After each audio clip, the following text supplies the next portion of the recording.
नमस्कार, ये आकाशवाणी पटना है। अब आप खालिद रशीद से प्रादेशिक समाचार सुनिए। अमेरिका के राष्ट्रपति डोनाल्ड ट्रंप ने कहा है कि इजराइल और ईरान के बीच युद्ध विराम लागू हो गया है। राष्ट्रपति ट्रंप ने आज सुबह सोशल मीडिया पर यह घोषणा की। इधर इजराइल ने युद्ध विराम के प्रति अमेरिकी राष्ट्रपति के प्रस्ताव पर सहमति जताई है। प्रधानमंत्री बेंजामिन नेतन्याहू ने बयान जारी कर कहा है कि तेहरान के परमाणु और बैलिस्टिक मिसाइल खतरे को दूर करने के लक्ष्य को प्राप्त करने के बाद वह युद्ध विराम के लिए सहमत हो गया है। वहीं ईरान की ओर से अब तक इस पर कोई आधिकारिक बयान नहीं आया है। प्रधानमंत्री नरेंद्र मोदी ने कहा है कि भारत देश हित में उचित निर्णय लेने में हिचकिचाता नहीं है। श्री मोदी ने नई दिल्ली में आज श्री नारायण गुरु और महात्मा गांधी के बीच ऐतिहासिक बातचीत के शताब्दी समारोह को संबोधित करते हुए कहा कि सशक्त होते भारत में मुश्किल स्थिति में कड़े निर्णय लेने की क्षमता है।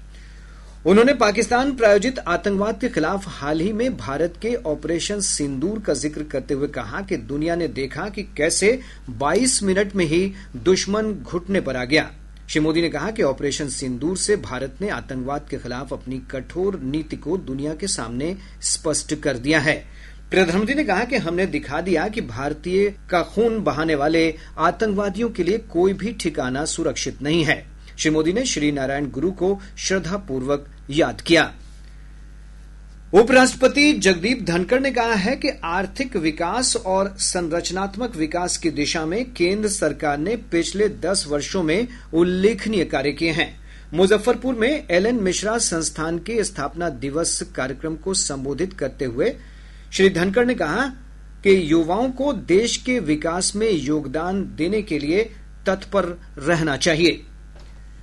राष्ट्रीय जनता दल में चल रहे सांगठनिक चुनाव के तहत राष्ट्रीय अध्यक्ष पद के लिए भरे नामांकन पत्रों की आज जांच की गई। लालू प्रसाद ने औपचारिक रूप से एक नामांकन पत्र भरा है। पार्टी में किसी और ने नामांकन पत्र नहीं भरा है।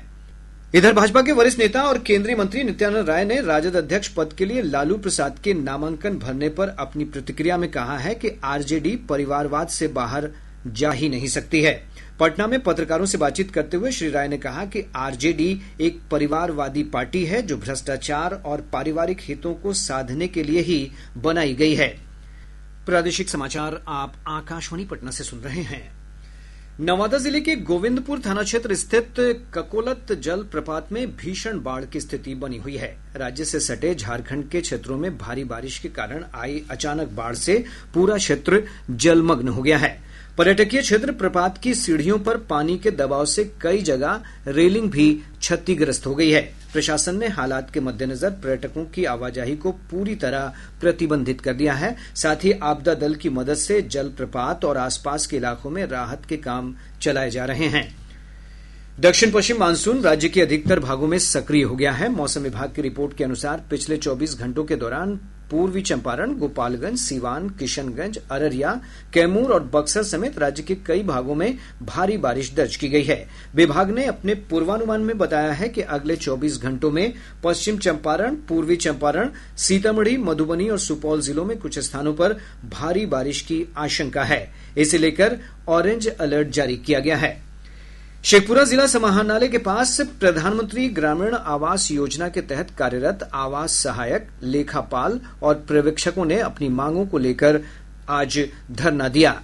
अररिया जिले में ऑपरेशन मुस्कान के तहत पुलिस अधीक्षक अंजनी कुमार ने 35 लोगों को उनकी चोरी गए मोबाइल फोन लौटाए। शिवहर जिले में लगभग 53 किलोमीटर की 26 ग्रामीण सड़कों का पुनर्निर्माण किया जाएगा। इसके साथ ही आकाशवाणी पटना से प्रसारित प्रादेशिक समाचार का ये अंक समाप्त हुआ।